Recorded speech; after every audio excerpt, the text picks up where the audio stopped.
आधुनिक ज्ञान से, ये सेल और बैटरी से कब तक दुनिया देखते रहोगे? आत्मा से प्रकाश पैदा करो परमात्मा का। उसके लिए पावन कथा न्यासी सन्यासी आचार्यों की वाणी है, जो आत्मज्ञान को प्रफुल्लित करती है, प्रकट करती है। कथा चल रही थी कि सम्मान और सत्कार करने का विधान क्या है।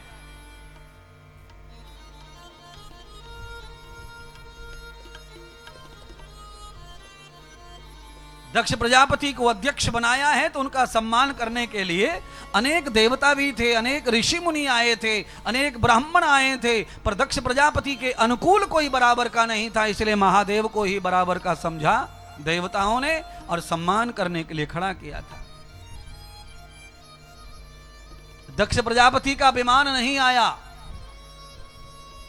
एक प्रहर बीत गया, दो प्रहर बीत गए, तीसरा प्रहर चला गया, चतुर्थ प्रहर आ गया। सूर्य अस्तांचल की ओर जा रहा है, दक्ष प्रजापति आए नहीं सभा में और यज्ञ संपन्न नहीं हो रहा है। अमृत महोत्सव, सारे लोग भूखे प्यासे बैठे, देवताओं को आहुति नहीं चढ़ रही है, ऋषि मुनियों को प्रसाद नहीं दिया जा रहा है। दक्ष प्रजापति आवे तो यज्ञ प्रारंभ होवे, क्योंकि यही सभा का नियम होता है। अध्यक्ष की आज्ञा में ही सभा चलती है कोई भी। महादेव को लगा कि दक्ष प्रजापति शायद अब नहीं आएंगे, तो थोड़ी देर क्यों न ध्यान भजन कर लिया जाए। महादेव अपने नित्य कर्म के लिए चले गए। उतने में ही दक्ष प्रजापति का आगमन हुआ। दरवाजे पर सुबह से शिव खड़े थे, पर अब शिव ध्यान में गए, तो भजन और ध्यान को छोड़ के कैसे आए। दक्ष प्रजापति के सामने अनेक महात्मा, अनेक ऋषि, अनेक देवताओं ने उनको स्वागत किया, फूल बरसाए, अर्घ चढ़ाया, आरती दीपक बंधन किया, पर दक्ष प्रजापति को संतुष्ट नहीं हुआ स्वागत से और सम्मान से, क्योंकि उन्हें अपनी बराबर का सम्मान करने वाला चाहिए था। पता चला, दक्ष प्रजापति ने पूछा तो आधे ऋषि मुनि लोग तो दो तरह के रहते ही हैं सभाओं में। जो महादेव के साथी थे वो महादेव के ही बोल रहे थे, और दक्ष प्रजापति के जो साथी थे वो दक्ष प्रजापति का बोल रहे थे। कहा, दक्ष प्रजापति, तुम्हारे सम्मान के लिए स्वयं तुम्हारे जमाता महादेव को खड़ा किया गया था, पर महादेव अभी अभी चले गए हैं, और महादेव ने यह बड़ी गलती की है कि तुम्हारा सत्कार और सम्मान छोड़कर चले गए। तुम कोई ऐसी वैसी चीज थोड़ी हो। दक्ष प्रजापति को उकसा दिया। दक्ष प्रजापति क्रोधित हो गए और दक्ष प्रजापति ने महादेव को श्राप दे दिया। कहा, महादेव, तुम निर्गुणी हो और तुम जंगली हो, तुम्हारे अंदर एक भी मानवीय गुण नहीं है। मैंने बहुत बड़ा अपराध किया जो अपनी पुत्री का कन्यादान तुम्हारे संग कर दिया। आज मुझे पता चला कि मैं कितनी बड़ी गलती कर चुका हूं अपनी बेटी तुम्हें ब्याह कर। तुम्हें यह नहीं ज्ञान के अपने ससुर को पिता के समान दर्जा प्राप्त होकर उनका सम्मान किया जाता है, और तुम मेरे सम्मान में खड़े थे और छोड़कर चले गए। आज के बाद दुनिया में कोई भी यज्ञ होगा उसमें तुम्हें आमंत्रण भी नहीं दिया जाएगा और तुम्हें आसन भी नहीं डाला जाएगा। अगर ये शर्त तुम्हें मंजूर है तो ही आज देवताओं का उत्सव होगा, नहीं तो नहीं होगा। दक्ष प्रजापति वाणी जो कहते वही करते थे, और दक्ष प्रजापति की वाणी को झूठ करने वाला ब्रह्मा भी नहीं, विष्णु भी नहीं, कोई नहीं। महादेव ने सोचा, तीसरा नेत्र यानी विवेक आत्मज्ञान से विचार किया कि आज अगर मैं अपने स्वार्थ में आ जाऊं तो ऋषि मुनि ब्राह्मण देवता सब भूखे मर जाएंगे, और करोड़ों देवताओं का, करोड़ों ऋषि मुनियों का सम्मान और भूख मेरा अपराध बन जाएगा। इसलिए मुझे जो भी अपमान मिला है, जो भी तिरस्कार मिला है, मुझे अकेले को मैं स्वीकार करता हूं, पर देवताओं का उत्सव नहीं बिगड़ना चाहिए, ऋषि मुनियों का प्रसाद में बाधा नहीं आनी चाहिए। महात्मा महादेव क्या समझा रहे हैं? महादेव शिक्षा क्या दे रहे हैं? महादेव ये बताना चाहते हैं अपनी लीला से सबको कि अगर एक आदमी को भूखा रहकर एक आदमी को अपमान सहन करके अगर पूरी समाज को सुख मिलता हो तो एक आदमी को एक नहीं 1000 बार अपमान को स्वीकार कर लेना चाहिए। पर समाज में शांति कायम रहे, समाज में सुख कायम रहे और लोगों के काम हमेशा बनते रहें। किसी के अनुष्ठान में, यज्ञ में बाधक नहीं बनना। अगर किसी का यज्ञ होता है और मेरे कुछ करने से उसका यज्ञ अच्छा और सफल हो सकता है तो मुझे उसका सहयोग करना चाहिए। यज्ञ का मतलब यज्ञ नहीं है, यज्ञ का मतलब है अच्छा काम, सामाजिक काम, शुभ काम, धार्मिक काम, अनुष्ठीय काम, प्रामाणिक काम। और हे मानव, तुझे कितनी भी कथा सुनाई गई है, कितने भी ग्रंथ लिखे गए तेरे लिए, और तुझे बड़े बड़े गुरुकुल और विद्यालयों में पढ़ाया गया है, पर तेरा आचरण वही रहा। तेरे आचरण में नहीं शास्त्र आया, तेरे आचरण में नहीं प्रवचन आया, उपदेश आया। दूसरे के यज्ञ में आहुति डालने की जगह पर तू मिर्ची डाल के आ जाए, ऐसा कर्म मत कर। तेरी मिर्ची डालने से यजमान का कुछ नहीं बिगड़ेगा, पर उसमें से निकलने वाला धुआं पूरे समाज को खांसी कर देगा, धूमिल कर देगा। इसीलिए समाज में हानि पहुंचे ऐसा कोई कर्म इंसान को नहीं करना चाहिए। और अपने मान और सम्मान के लिए किसी के ब्याह शादी आदि में रुकावट नहीं बनना चाहिए। मैंने कई शादी ब्याहों में यह देखा है कि लड़के के मामा का सम्मान ठीक से नहीं हुआ तो वो रूठ के इतना बड़ा गुब्बारा हो गया कि ब्याह नहीं होने दे रहा, अड़ गया है। लड़की वाले ने मेरा सम्मान नहीं किया, मुझे फलाना नहीं किया, मुझे ठिकाना नहीं किया। अरे मामा, तुलसीदास लिखते हैं, हानि लाभ जीवन मरण, यस अपयस प्रभु हाथ। अरे ये लड़की वाले के हाथ में नहीं है तेरे सम्मान करना। ऊपर से तेरी टिकट फटी नहीं है सम्मान की तो नीचे होने वाला नहीं है। इसीलिए मान सम्मान हानि लाभ किसी पर ठीकरा मत फोड़ो। लड़का ध्यान नहीं देते इसलिए दुकान नहीं चल रही है ना। लड़का ध्यान दे या ना दे, केवल कोई दुकान पे नौकर भी ध्यान देता है और जाता है। अगर तुम्हारी लॉटरी खुल गई है तो नौकर से ही तुम्हारे करोड़ों कम जाएंगे। लड़का कोई ध्यान दो मत दो, सेठ जी जाओ मत जाओ, दुनिया में ऐसे फटे मर रही है लक्ष्मी। अच्छा बोलो, जिनका नंबर दूसरा तीसरा चौथा है इंडिया में पैसा कमाने में, पैसे वालों में, उनके बच्चे काम करते हैं क्या? उनके बच्चे कंपनी में जाते हैं क्या? और शाम होते होते 10,000 करोड़ का बिल आ जाता है घर पे। एंट्री हो जाती है शाम को, 10,000 करोड़ का टर्नओवर हो गया शाम को 6 बजे, और घर से हिले न डुले। क्यों? बनारस वालों कहावत, जब देता है दाता तो छप्पड़ फाड़ के देता है। हाँ, अगर तुम पिछले जन्म में दान कर आए होंगे, कथा कर आए होंगे, अभिषेक कर आए होंगे, भंडारे कर आए होंगे, अनाथालय बनाए होंगे, विद्यालय बनाए होंगे, आश्रम बनाए होंगे और मंदिर बनाए होंगे, तो तुम्हें भी ऐसा ही जन्म मिलेगा। हाथ नहीं हिलाना पड़ेगा और एंट्री रोज फोन में होगी, 5 करोड़ 10 करोड़ 25 करोड़। और इसका लूट के खाया है, उसका लूट के खाया है, चाचा को मार डाला प्रॉपर्टी के लिए, बड़े भाई से केस लगा दिया, फलाना कर दिया। ऐसे लोगों का कभी भी पूरा पड़ने वाला नहीं है। कमा कमा के मर जाओ, नहीं पूरा पड़ेगा।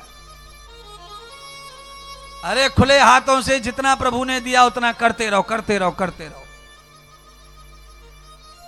गिन नहीं पाओगे, गिन नहीं पाओगे, गिनने वाले लगाने पड़ेंगे तो भी गिन नहीं पाओगे। इसीलिए हाय हाय करने से कुछ नहीं होता। पुरुषार्थ करो, टाइम पर सो, टाइम पर जगो, टाइम पे भजन करो, टाइम पर सेवा करो, टाइम पर खिलाओ, टाइम पे खाओ, टाइम पर कमाओ, टाइम पे खर्च करो। कमाओ भी और खर्च भी करो। खर्चे से ये ना घटत।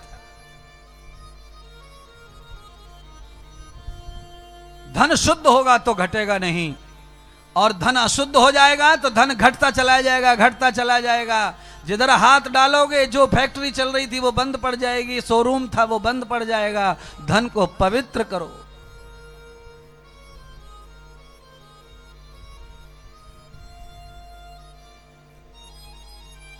पूरे दिन आदमी बाथरूम में खाली नहाता जाए, नहाता जाए, नहाता जाए, नहाता जाए, जो आए सोई नहाए, जो आए सोई नहाए, जो आए सोई नहाए। मैं गारंटी दे सकता हूं शाम तक बाथरूम नहाने के लायक बचने वाला नहीं है। जो आ रहा है वही मैल करके जा रहा है, जो आ रहा है वही मैला करके जा रहा है, जो आ रहा है। अबे भाई साफ तो करो पहले उसे, फिर नहाओ, फिर नहाओ, फिर साफ करो, फिर नहाओ, फिर साफ करो, फिर नहाओ, फिर साफ करो। यही धन की पद्धति है। कमाओ, साफ करो, कमाओ, पवित्र करो, कमाओ, पवित्र करो, कमाओ, पवित्र करो। कैसे करें पवित्र महाराज? सरफ में डाल के धोएंगे रुपया ने ना, कितना भी मैला कुचला रुपया लाओ,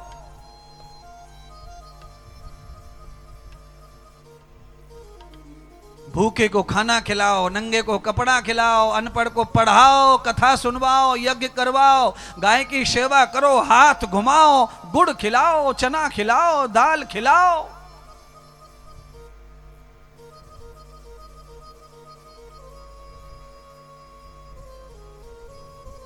भगवान शिवजी पधार गए कैलाश पर, मौन होकर आए। सती ने पूछा कैसा हुआ उत्सव? तो भगवान ने ऊपर ऊपर के होठों से हंस के कहा, बहुत बढ़िया, बहुत बढ़िया, आनंद आ गया।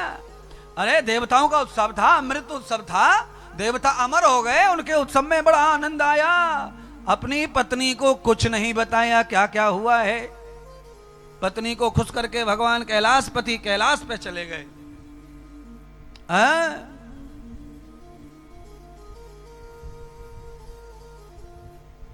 जो बात पत्नी को दुखी करे और जो बात रिश्तों में दरार डाल दे, ऐसी कोई भी बात हो तो उसे अपने मन में ही पचाओ, घर वाले को या घर वाली को ना बताओ। जिस बात को सुनकर दुखी हो जाना है वो बात अकेले पचानी है, बांटनी नहीं है। वो भगवान शिव जी को यह डर था कि मैंने सती को कहा कि तेरे पिता ने मेरा अपमान किया है संतों के बीच में, तो सती हो सकता है अपने पिता से नाराज हो जाए और रिश्ता तोड़ दे। इसीलिए पिता पुत्री का रिश्ता तोड़ने का मुझे पाप लग जाएगा। इसलिए महादेव स्वयं का अपमान स्वयं पचाने के लिए चले गए। अपमान हो जाए, कहीं तुम्हारी थूक हो जाए, जबरदस्ती कोई तुम्हारा अपमान करे, षड्यंत्र के तहत कोई अपमान करे, तुम्हारी इज्जत को धूमिल करे, उससे केवल एक ही उपाय है, भगवान का ध्यान करो, प्रभु का ध्यान करो, वहां सब खत्म हो जाता है महाराज। कुछ नहीं बिगड़ेगा तुम्हारा।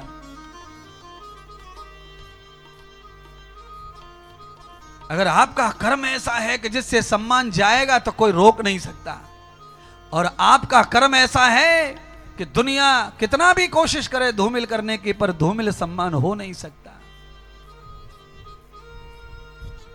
क्यों?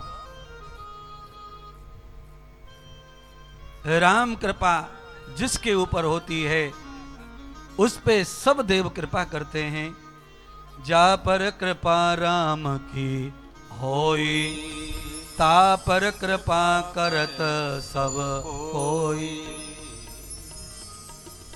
राम कृपा जिन पर बनी है, भगवान ने जिसका हाथ पकड़ा है, फिर संसार में झूठ और सच, लालच में, तृष्णा में डूबे हुए लोग कैसे किसी का बुरा करेंगे, अपमान करेंगे।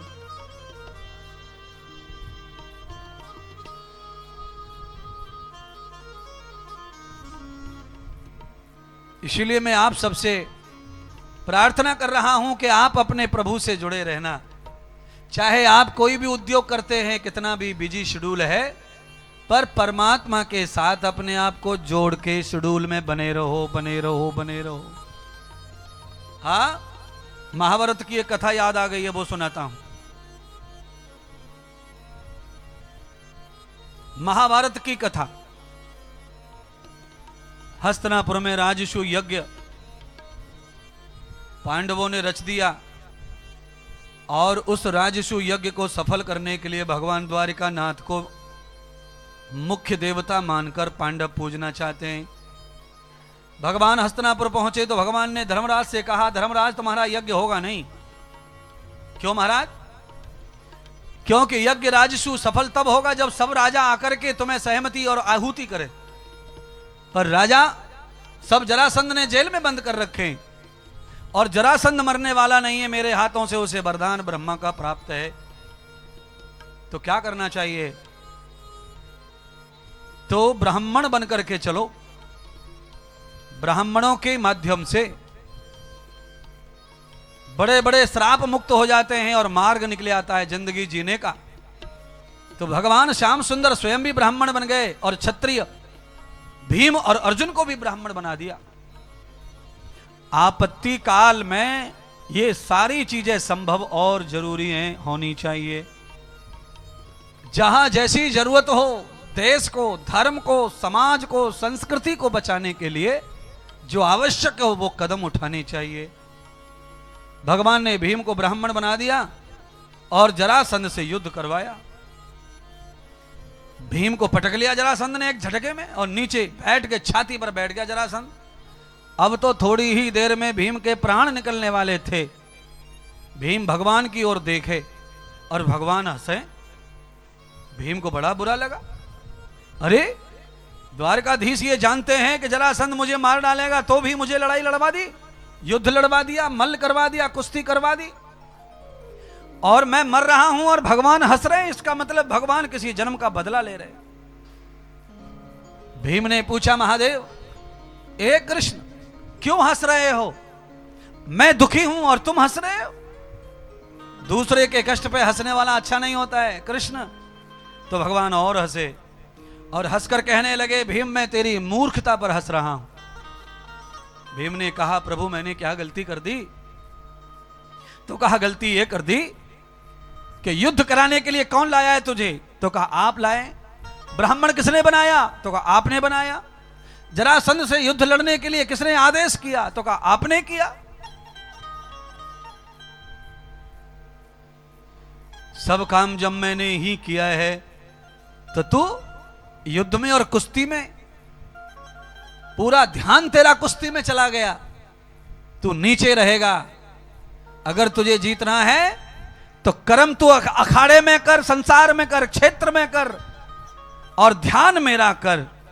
जैसे ही भगवान ने भीम को समझाया, अब भीम ध्यान भगवान का कर रहा है और कुश्ती अखाड़े में जरासंध से लड़ रहा है। भगवान ने गुप्त इशारा कर दिया और यूं कह दिया, फाड़ दे और उल्टा फेंक दे, कार्य पूरा हो गया। वही मैं तुमसे कह रहा हूं, हम संसार में सब आए हैं, ब्राह्मण बनकर ही जन्म लेकर आए हैं और हम सब कुरुक्षेत्र के मैदान में युद्ध लड़ रहे हैं जरासंध से। अपने बुढ़ापे से, अपने कुकर्म से, अपने अधर्म से उसे जीतना है तो ध्यान और आज्ञा परमात्मा की करो और अपना बल संसार में लगाओ, अपनी बुद्धि संसार में लगाओ। आदमी महाराज 2 रुपए का फूल चढ़ाकर, 100 ग्राम का प्रसाद चढ़ाकर भगवान को वहीं भूल जाता है और पूरे दिन फिर पाप में दे धड़ाधड़, दे धड़ाधड़, दे धड़ाधड़। बस मंदिर से निकला कि सारा खेल खत्म। मंदिर से निकला तो भूल गया भगवान कहां है। अरे बावड़े, मंदिर में ही भगवान केवल नहीं है।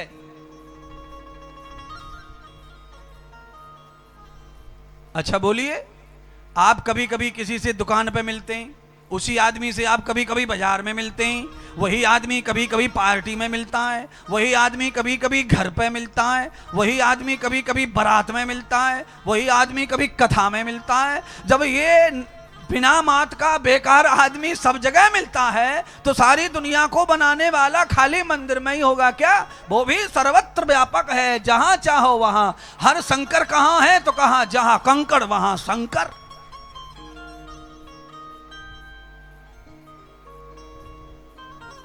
मंदिर में इसीलिए मिलता है क्योंकि वो केंद्र हमने स्वयं चुना है, वहां प्रयोगशाला है, वहां जल्दी से मन और बुद्धि चित्त सब एकाग्र होते हैं। क्योंकि रूप से फायदा मिलता है एकाग्र होने के लिए।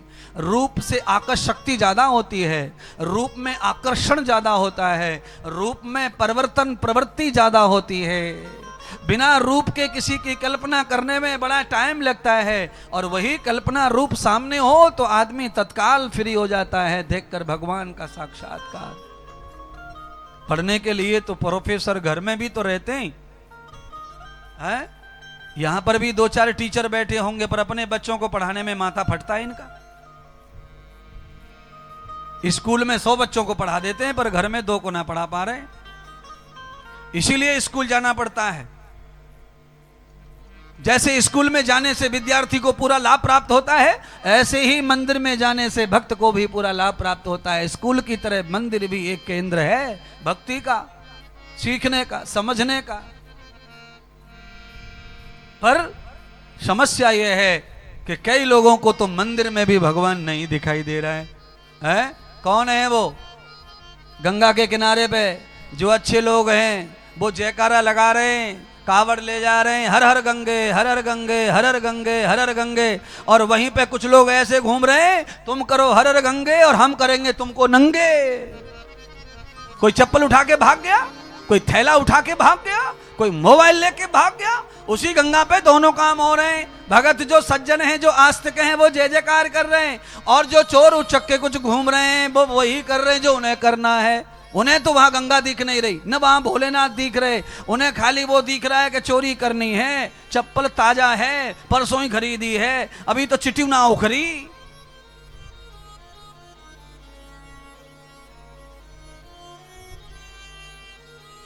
पांडाल में तो कोई दिख नहीं रहा है उठाने वाला, यहां तो सब ऐसे ही दिख रहे, ढेर पड़े ढेर, कोई नहीं उठा रहा, ढेर के ढेर पड़े। पर ये सब लोग हर जगह मौजूद है महाराज। कितनी फोर्स खड़ी है विश्वनाथ मंदिर पर, कॉरिडोर पर कितनी पुलिस लगी है, तो भी चप्पल ना मिल रही है।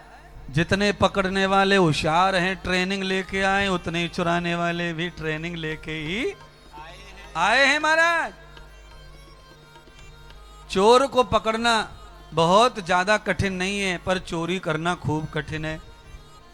हाँ, चोरी में तो बहुत सारा ताकत लगानी पड़ती है, बड़ी योजना बनानी पड़ती है। चोर को पकड़ने में ज्यादा योजना नहीं है, सीधा फोकस चोर पर ही है। आज नहीं कल, कल नहीं परसों, पर चोरी तो आज ही करनी है, कल तो होगी नहीं, क्योंकि कल तो मम्मी पापा सब आ जाएंगे यहाँ। इसीलिए करने वाला जो चोर है वो बहुत पुरुषार्थ मेहनत में है, पर उसे क्या है, एक ही पक्ष दिखाई दे रहा है चोरी का। उसे ये नहीं पता चल रहा है कि मैं जो चोरी कर रहा हूं इसको भले ही कोई इंसान नहीं देख रहा है, पर भोले बाबा का एक और नेत्र है जो गुप्त है, जो सबके ऊपर फोकस करता है। जो कोई भी सूक्ष्म से सूक्ष्म लीला कर रहा है उसे भोले बाबा रिकॉर्ड करते रहते हैं। उनको किसी गवाह की जरूरत नहीं है। जब वो अपने देवालय में दंड प्रदान करेंगे तब वो अपने वीडियो को चला चला कर अपराधी को दिखा दिखा कर कहेंगे तुम्हारा वीडियो है कि नहीं है बताओ। वो कहेगा हमारा माफ कर दो, मुझसे गलती हो गई। समस्या खड़ी हो जाएगी, समस्या खड़ी हो जाएगी, मुश्किल हो जाएगी महाराज। इसीलिए मैं आपसे हाथ जोड़ के कहना चाहता हूं, मंदिर में भगवान को 100% मानना चाहिए, पर उसके अलावा भी मंदिर के ही देवता को सब जगह भी मानना चाहिए, सब जगह भी मानना चाहिए। हाँ, कोई जगह ऐसी नहीं जो प्रभु के स्वरूप से, प्रभु के अस्तित्व से खाली हो। सब जगह परमात्मा ठूस के भरा हुआ है। क्यों? यही सवाल है भगवान का। 1-2 साल निकला, दक्ष प्रजापति को याद आई ईर्षा। दक्ष प्रजापति ने कहा शिवजी के साथ मेरा झगड़ा हुआ था देव उत्सव में, और आज उससे बदला लेना है, आज उसे नीचा दिखाना है। अपनी पुत्री के पति को नीचा दिखाने के लिए, महादेव को नीचा दिखाने के लिए दक्ष प्रजापति ने हरिद्वार की पावन धरा पर यज्ञ की रचना कर दी और सारे देवताओं को न्योता दिया, ब्रह्मा को भी, विष्णु को भी दिया। उनके सिंहासन डाले गए, भृगु आदि समस्त ऋषि, बृहस्पति आदि ब्राह्मण सब पधारे, पर शंकर भगवान को न्योता भी नहीं दिया और आसन भी नहीं डाला।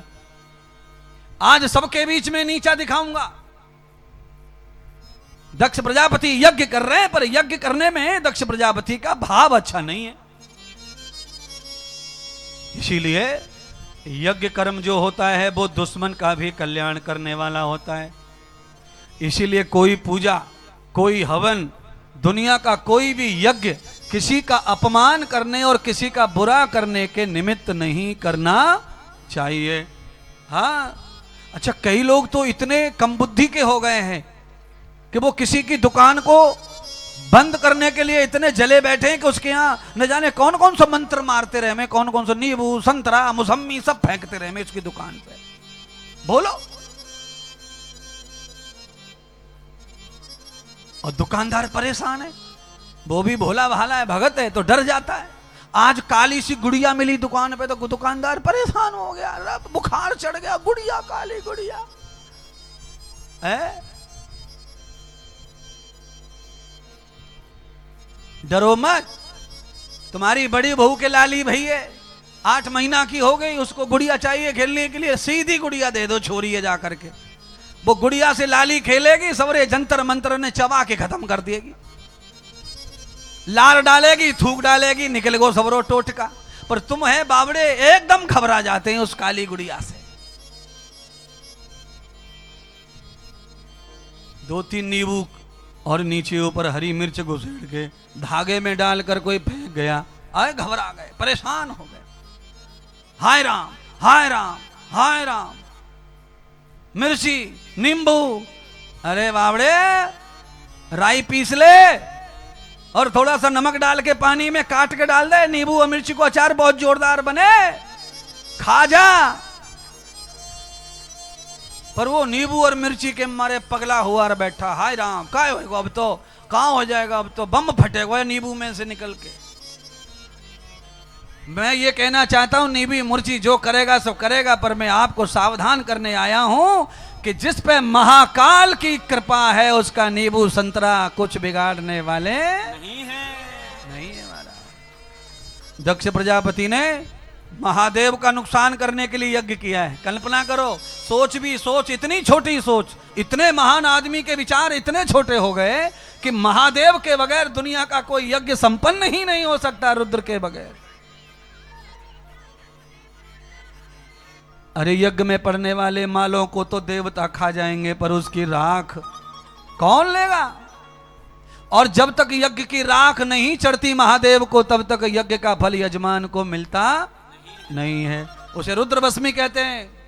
यज्ञ में यो 4 जगह से लेकर जल अर्पण करके, भगवान को अर्पण करके जब यजमान के माथे पे राख लगती है, तब समझो यजमान का यज्ञ संपन्न फलदायी हो गया। ये आखिरी यजमान का आशीर्वाद है ब्राह्मण की तरफ से। और यहां तो महादेव को बुलाया ही नहीं है, उनका ही अपमान करने के लिए यज्ञ हो रहा है।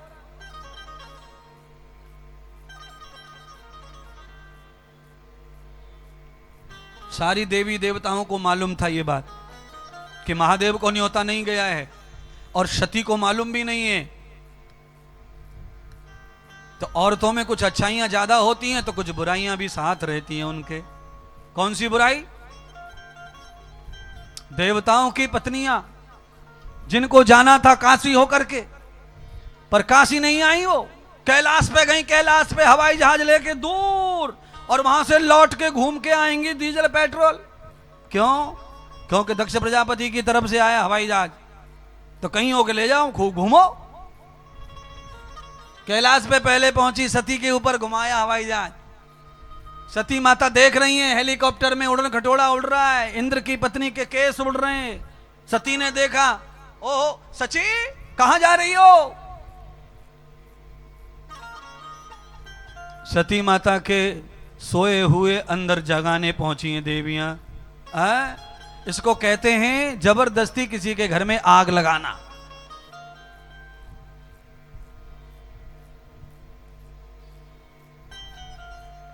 कहा देवी हम जा रहे हैं तुम्हारे मायके, तुम्हारे पीहर, तुम्हारे पिताजी ने यज्ञ किया है, सारे देवी देवता बुलाए हैं, महादेव और आपको भी बुलाया होगा, चलो ना हम लेने आए हैं तुमको।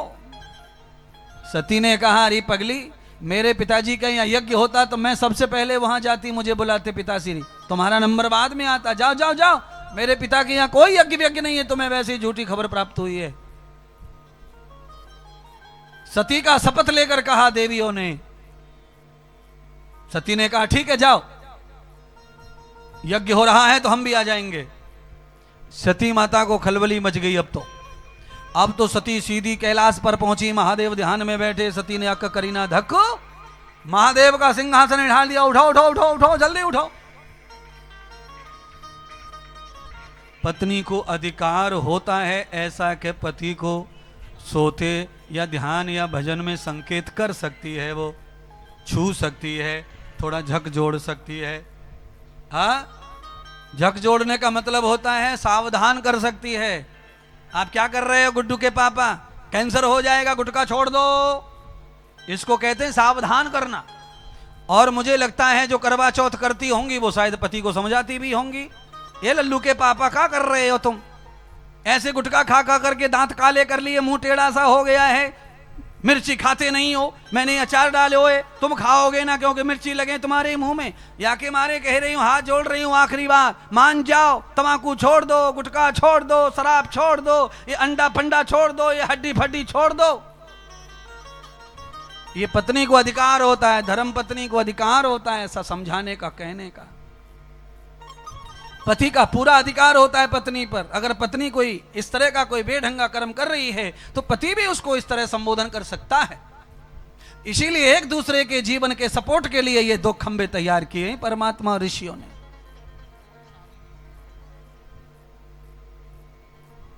माता सती को भगवान महादेव ने समय आने पर समझाया।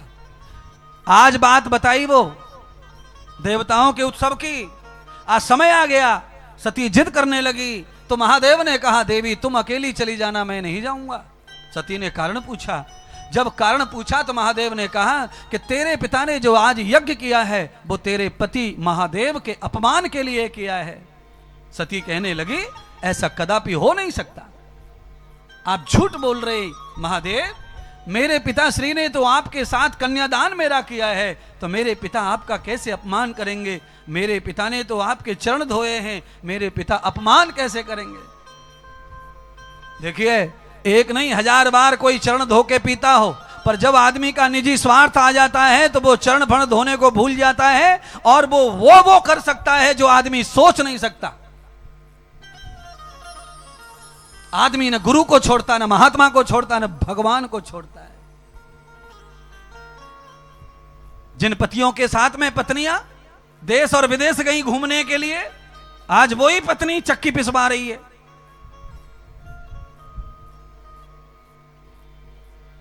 जो पति कन्या को लेकर के ऐसा भागा दुबई कि लौट के नहीं आया 6 महीने, आज वही तकिया से दबा के मार डाल रहा है कन्या को। समय का भरोसा नहीं है। ये प्यार स्वार्थ का है, ये रिश्ते सब स्वार्थ के हैं। जब अपस्वार्थ पैदा होता है तो ईर्षा का जन्म होता है, घृणा का जन्म होता है, क्रोध का जन्म होता है, अविवेक का जन्म होता है, पाप का जन्म होता है। तो फिर हत्या करने में भी कोई चूकता नहीं चूकता है। कितने पति मार दिए, कितनी पत्नियां मार दी, कितने पुत्र मार दिए, कितनी माएं मार दी, कितने पिता मार दिए। आपस में रोज चल रहा है ये। तो अब कुछ नहीं बचा है ऐसा जिसके लिए पहले लोग जान दे दे सपने के लिए, सम्मान के लिए। एक गाली भी कोई अपने पिता को दे देता था पहले तो आदमी जिंदा नहीं छोड़ता था। अब तो हम ही दिन भर पिताजी को गाली देते हैं, दूसरे की जरूरत ही कहां है। अब तो हम ही खड़े हो जाते हैं पिता के सामने सीना ताल के, आंख निकाल के। आज के पिता की हालत कैसी हो गई है? आज का पिता ऐसी हालत का हो गया है जैसे घोड़े का बुढ़ापा। पिता को चुप बैठना पड़ता है। पुत्र ने जो कहा, बहू ने जो कहा वो सब सही, चुप रहो, बोलो मत। और एकदम सच और है, जैसे ही बुढ़ापा होवे, सारे बाल सफेद से हो जावे और आपको लगे कि 65 पूरा हो गया, तब आपको चाहिए सम्मान, तो घर में बोलना बंद करो, मौनी बाबा बन जाओ, मौनी अम्बा बन जाओ, मौन धारण कर लो। जो दिख रहा है, जो हो रहा है वो होने दो और केवल रूखा सूखा जो मिल जाए उसे खा लो, पानी उठ के पी लो, तब तो मामला ठीक है। और अगर तुम 65 के बाद ज्ञान परोसने लगे तो फिर तैयार रहो अपमान सहने के लिए। समय के साथ में हर चीज को बदलना है तो तुमको भी बदलना पड़ना चाहिए। कोई नहीं सुनेगा, अब समय नहीं है बंधु ऐसा। अब आपको दुख मनाने की जरूरत नहीं है कि बच्चा नहीं सुन रहा, फलाना नहीं सुन रहा, बहू नहीं मानती और बहू ऐसा बोलती है फलाना। अब समय वैसा आ चुका है ना। अब ऐसा समय में किसी को आरोप न लगाकर खुद को ही शांत करो, खुद को ही चुप करो, खुद को ही समझाओ। भाई मैं तो वही करता हूं, आप भी वही करो, फायदा होगा। खुद को समझा लो, खुद को ही सुना लो। भाई तुम दो और सुना दो हमको। तुम्हारे पेट में नहीं पच रहा अहंकार तो सुना दो। आदमी जब स्वार्थ में अकेला अंधा हो जाता है तो वो कुछ भी कहने में नहीं चूकता, स्त्री हो पुरुष हो।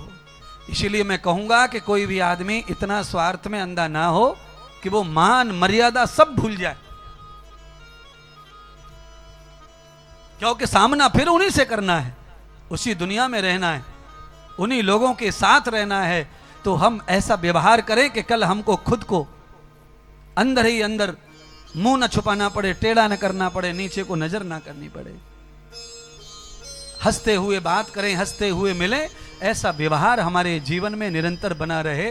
वो कथा सिखाती है, वो कथा करवाना, वो सत्संग करना, वो प्रवचन सुनना, इसी काम के लिए है ये सब। महादेव ने सती को समझाया, बंधु सती मानी नहीं। तो महादेव ने सती को कहा, देवी रुको, मैं तो तुम्हें सम्मान के साथ लाया था, पर मेरे घर से तुम जाओगी ऐसी तो ठीक नहीं है। गणों को बुलाया, अपने महान गण नंदी को बुलाया और कहा कि कैलाश की जो संपत्ति है उसको 2 हिस्से में बांट दो, आधी संपत्ति सती को दे दो, क्योंकि अब सती नहीं लौटेगी। सती अब जा रही है, अब लौटेगी नहीं। यहां भगवान सूत जी ने सौनक आदि ऋषियों को कथा बताई तो सौनक जी ने प्रश्न खड़ा कर दिया, और प्रश्न खड़ा कर दिया ऐसा कि माता सती ऐसे बड़े खानदान की बेटी और ऐसे महान पुरुष की पत्नी तो आज पति आज्ञा तोड़ के जा क्यों रही हैं? तो भगवान सूत जी समझाते हुए कहते हैं कि भगवान श्री रामचंद्र की रामलीला में भगवान राम ने जब अवतार लिया, उस समय माता सती ने भगवान श्री राम की जो परीक्षा ली थी, उस परीक्षा को लेते ही भगवान शंकर ने सती को श्राप दे दिया था कि तुम्हें इस तरह ही मरना पड़ेगा, क्योंकि तुमने मेरे गुरु का, मेरे इष्ट का अपमान किया है। तो आज वो श्राप सत्य होने के लिए माता सती को अग्नि में, हवन में जल के भस्म होने के लिए ये सब जिद हो रही है, ये सब लीलाएं हो रही है।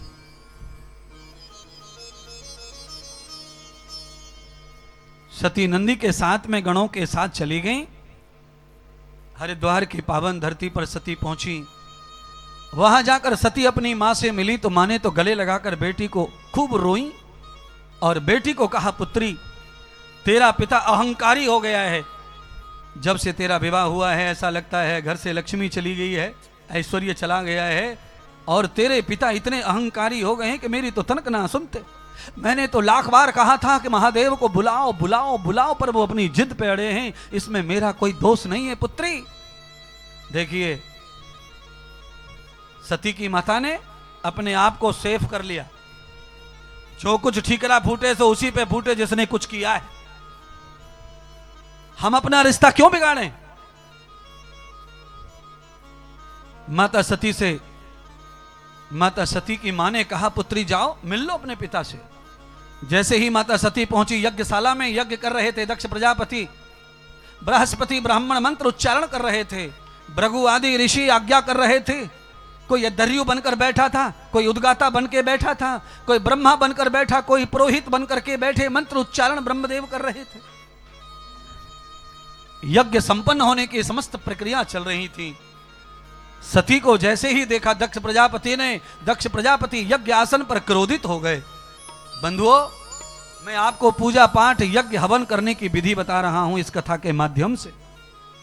अगर आप घर में पूजा में बैठे हैं, अगर आप हवन कर रहे हैं, अनुष्ठान कर रहे हैं, चाहे घर में कुछ भी उत्पात हो रहा है, पर आपको पूजा के आसन पर बैठ करके भूल से भी क्रोध नहीं करना चाहिए। चाहे घर में नुकसान हो जाए, चाहे चीची चीची हो, चाहे टीटी टीटी हो, बच्चे कुछ भी करें, पर आप आसन पर बैठे हो, आपको क्रोध नहीं करना है। दक्ष प्रजापति ने क्रोध किया और क्रोध करते ही यजमान का धर्म नष्ट हो गया, अविवेक आ गया। क्रोधी आदमी को विवेक नहीं रहता।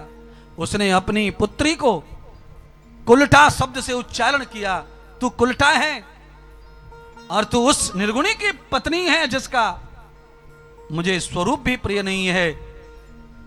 किसने बुलाया तुझे जो बिना न्योते के चली आई? तेरा वो निर्गुणी जंगली पति तो नहीं आया? सारे देवता धक भक रह गए, ऋषि मुनि चकमंग रह गए। सती ने देखा सब देवता बैठे हैं, ब्रह्मा नहीं आए, विष्णु नहीं आए। क्यों? क्योंकि शिव जी को न्योता नहीं है। जहां शिव नहीं वहां ब्रह्मा विष्णु भी जा सकते नहीं है। ये तीनों देवों की तिकड़ी है। चाहे आप ब्रह्मा को पूजो तो भी विष्णु और शिव पूजा का फल देंगे। आप चाहे महाकाल को पूजो, चाहे विश्वनाथ को पूजो, आपको ब्रह्मदेव का और भगवान नारायण का पूजा का फल मुफ्त में प्राप्त होगा। ब्रह्मा का आसन खाली पड़ा है, विष्णु का आसन खाली पड़ा है और महादेव का आसन ही नहीं है। माता सती को पूरी समाज में अपने पति का अपमान दृष्टिगोचर हुआ। पतिव्रता नारी थी, अपने पति का अपमान सहन नहीं कर सकती थी और श्राप दे दिया दक्ष प्रजापति को कि तूने महादेव का अपमान किया है, इसलिए हे दक्ष प्रजापति, मैं जगत माता आदि शक्ति में तुझे श्राप देती हूं, तेरा यज्ञ अब सफल नहीं होगा और दूसरा जन्म तुझे जानवर का लेना पड़ेगा, क्योंकि तूने जानवर का ही काम किया है। माता सती ने निश्चय कर लिया कि जो शरीर महादेव को अपमान करके आया है वो शरीर अब संसार में रहकर क्या करेगा। जो शरीर भगवान का नहीं वो शरीर किसी काम का अग्निहोत्र कर दिया। आहुति चढ़ा दी माता सती ने शरीर की। जैसे ही माता सती ने समाधि ली अग्नि में, नंदी को क्रोध आया। नंदी ने खड़ग निकाल लिया, अपनी कमर से खींच लिया और दक्ष प्रजापति की गर्दन उड़ा दी। महाराज गर्दन हवन कुंड में जाकर गिरी। धड़ तड़प रहा है, हाहाकार मच गया। सारे देवता भाग निकले ब्रह्मा के पास। ब्रह्मा दौड़ पड़े विष्णु के पास। इतनी ही देर में नारद जी ने सारा संदेश दे दिया भगवान विष्णु को, भगवान महादेव को। महादेव ने जैसे सुना कि सती ने ऐसा कर लिया है दक्ष प्रजापति के कारण, तो सारे ब्रह्मांड को जलाने के लिए भगवान शंकर ने रौद्र रूप धारण कर लिया और अपने नेत्रों से अग्नि फेंकने लगे। सारा जगत त्राहिमाम हो गया, भगवान के क्रोध से जलाने लगे। हाहाकार मचा। सारे देवताओं को लेके तत्काल भगवान विष्णु पहुंचे भगवान शिव के कैलाश में और जाकर के शिव स्तोत्र सुनाया। भगवान विष्णु ने शिवलीला अमृत का पाठ किया। बंधुओं, मैं आपको एक नई बात बता के जा रहा हूं। अगर आपके ऊपर इस तरह का कोई अटैक हो जाए जीवन में, तो आप शिवलीला अमृत का पाठ करो। भगवान के शिव मंत्र हैं, शिवलीला अमृत की किताब आती है, आप घर पे लाइए, उसे पढ़िए, अभ्यास कीजिए। किसी को शांत करना हो, घर में किसी का क्रोध हो, किसी का झगड़ा हो, तो ये मंत्र, ये अनुष्ठान अति उपयोगी है। भगवान विष्णु ने शिवलीला अमृत का पाठ करके भगवान विष्णु के रौद्र रूप को शांत किया और कहा, शिव, समय से पहले प्रलय करना उचित नहीं है। क्रोध में तुम ये भूल गए हो कि सती जगत माता अनंत अनादि अनुपम है। हम और तुम सब उसी की कोख से बाहर आए हैं, उसे कैसे मृत्यु निगल सकती है। हे महादेव, उस अनादि शक्ति ने तो हिमाचल के यहां महारानी मैना के यहां पर गर्भ अनंत कर लिया और वो जन्म लेकर बाहर आ चुकी हैं। वो तो लीला कर रही हैं संसार में, उनका अवतार हो गया है। अब आपको क्रोध करने की आवश्यकता नहीं है।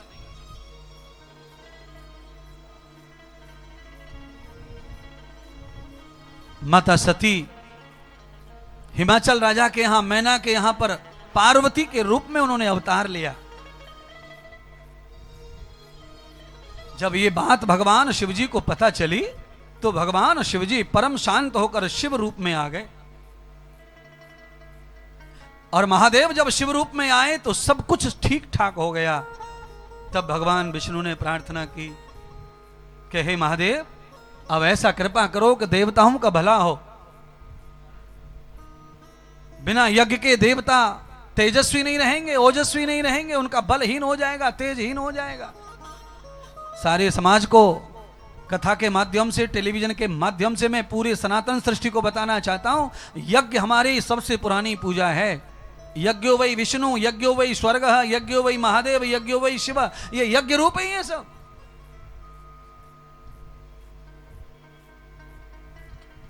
दुनिया की कोई पूजा ऐसी नहीं है जो बिना यज्ञ के संपन्न है।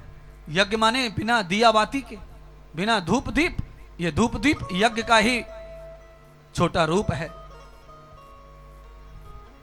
हमारे यहां सतयुग में, त्रेता युग में, द्वापर में, तीनों युगों में केवल यज्ञ का ही प्रधानता है, उपासना की प्रधानता है, संध्या यज्ञ की प्रधानता है। हमारे यहां पूजा पाठ का विधान तो महाभारत काल के बाद पसरा आया है। हमारे यहां यज्ञ विशेषता है, उपासना की विशेषता है, ध्यान की विशेषता है उन कालों में। और आज के काल में कर्मकांड जो है चरम सीमा पर है। अब सब कर्मकांड से ही सिद्ध होता है। आज का समय ऐसा है, परिस्थिति के साथ में सब विधि प्रयोग सब बदल जाता है। पुराने जमाने में भी लोग रोटी खाते थे, पर रोटी बनाने की पद्धति अलग थी, और आज रोटी बनाने की पद्धति अलग है। रोटी है, अनाज वही है, व्यक्ति भी वही बनाते हैं, घर की गृहिणी बनाती है, पर पद्धति बदल गई। अब रोटी को कितना से कितना, कितने से कितना हल्का, छोटा, फुल्का बनाया जा सकता है वो सोचता है इंसान। और पहले जमाने में रोटी को कैसे भारी मजबूत बनाया जा सकता है, पहले की परंपरा वो है। रोटी थोड़ी मोटी खाई जाती है, रोटी थोड़ी मोटी बने, थोड़े रोटी मोटे आटे से बने। ज्यादा बारीक आटा, ज्यादा पतली रोटी आंतों में चिपकती है, गलने में तकलीफ होती है। आटे में कण होने चाहिए। जिस आटे में कण होता है वो भोजन पचने में सरल होता है, प्रोटीन ज्यादा देता है, फाइबर ज्यादा देता है, कार्बोहाइड्रेट ज्यादा देता है, शरीर को तंदुरुस्त और पुष्ट रखता है। जिस आटे के कण मर गए, मैदा जैसा पीस दिया, वो आटा चिपक जाएगा, वो पचेगा नहीं, वो देगा नहीं कुछ आपको, क्योंकि वो सब चक्की में जल गया है उसका सब कुछ। इसीलिए हल्का सा दरदरा आटा बनाओ, रोटी उसकी खाओ। थोड़ी रोटी भी हल्की मोटी बनाओ, बिल्कुल ऐसी रोटी मत बनाओ पत्ते जैसी, कागज जैसी, उसका कोई महत्व नहीं है। अच्छा बोलो, गेहूं की रोटी जो पतली से पतली आप बनाते हैं, ऐसी बाजरे की बना सकता है कोई माई का लाल? मक्का की बना सकता है ऐसा कोई? दादर की बना सकता है? ज्वार की बना सकता है? ना। बाजरे की रोटी जैसी हाथ से बनती है, ऐसी ही गेहूं की रोटी होनी चाहिए। गेहूं की रोटी को तो आदमी इतना कलाकारी उसके ऊपर दिखा रहा है, और उसी को हम बड़म्पन मानते हैं, बहुत बड़े रईस मानते हैं। हम हल्की रोटी फुल्की खाते हैं तो हम बड़े घर के आदमी हैं, हम करोड़पति लोग हैं, हम रोटी ऐसी नहीं खाते गरीबों की जैसी बड़ी बड़ी सी ना। तुम्हें मालूम नहीं, स्वास्थ्य के लिए वही जरूरी है, बॉडी के लिए। ये कागजी रोटी फुल्की ये स्वास्थ्य को बिगाड़ती है। क्यों बिगाड़ती है? सुनो, रोटी की गिनती हो गई 4 और वजन हुआ है 30 ग्राम, 50 ग्राम, 100 ग्राम, तो बॉडी कभी भी आपकी ग्रोथ नहीं करेगी, बल नहीं पाएगी, ताकत नहीं पाएगी। आप 2 ही रोटी खाओ, पर 2 रोटी में वजन हो जाना चाहिए 300 ग्राम। 10 किलो वजन पर 100 ग्राम भोजन करना चाहिए। कितना भोजन करना चाहिए? 10 किलो पर 100 ग्राम भोजन।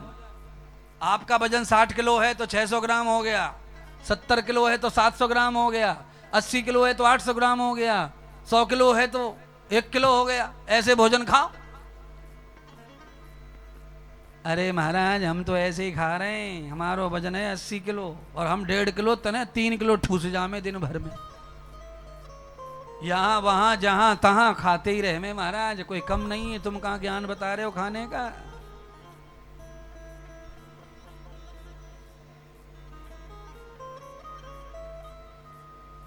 महादेव ने अपनी जटा से वीरभद्र को पैदा किया। वीरभद्र मार्ग में चले गए, आज्ञा हो गई जाकर के दक्ष प्रजापति को नया जीवन दो, जिससे देवताओं को यज्ञ होवे और यज्ञ से सामग्री देवताओं को प्राप्त हो जाए। वीरभद्र ने मार्ग में से एक कामी बकरे को पकड़ा, उसकी गर्दन काट करके दक्ष प्रजापति के शरीर पर जाकर स्पर्श कर दिया, और मेरे जगन्नाथ ने, मेरे भगवान महादेव ने, विश्वनाथ ने दक्ष प्रजापति को नया जीवन दे दिया। जैसे ही जीवन प्राप्त हुआ, दक्ष प्रजापति को बुद्धि बदली, नई बुद्धि डाली।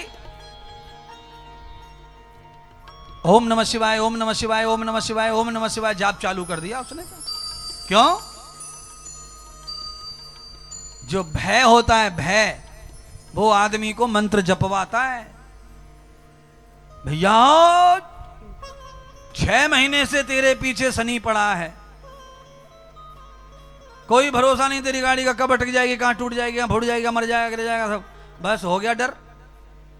अब आप कहो ये मंत्र ले जाओ, इसको जपो, 3 घंटे सुबह 3 घंटे शाम को, आदमी 4 घंटे जपेगा। भय के बगैर आदमी न भजन करता, न पूजा करता, न अनुष्ठान करता, न तप करता, न जप करता, न दान करता। अंदर से आदमी को कोई डर है, इसलिए वो दान पुण्य सब करता है। 1% लोग ऐसे हैं जो दान को अपनी कर्तव्य मानते हैं, दान को, सेवा को, यज्ञ को मानवता मानते हैं, इसलिए करते हैं। बाकी 99% लोग भय से करते हैं, डर के मारे करते हैं। दक्ष प्रजापति का यज्ञ संपन्न हुआ, देवताओं को भोजन प्राप्त हुआ, ऋषि मुनियों को देवता सहित भोजन प्राप्त हुआ, और फिर से जय जयकार हुई दक्ष प्रजापति की। पर दक्ष प्रजापति का हर्ष ऐसा हो गया कि नीचे का जो शरीर था वो मानव का रह गया, और ऊपर का शरीर बकरे का हो गया, जानवर का हो गया, यानी कि आधा शरीर जानवर का हो गया। तो आप कल्पना करें, जिनका आधा शरीर जानवर का है और आधा मानव का है, ऐसे लोगों की कोई गिनती कर नहीं सकते आप समाज में। आदमी कब जानवर बन जाएगा, कब इंसान, समझ में नहीं आता उसका। कब अंडा खा लेगा, कब मांस खा लेगा, कब जुआ खेल लेगा, कब दारू पी लेगा, और कब भोले बाबा के मंदिर में जाकर के दूध चढ़ाया आएगा, पानी चढ़ाया आएगा, माथा टेक आएगा। ये क्या है? ये यही है।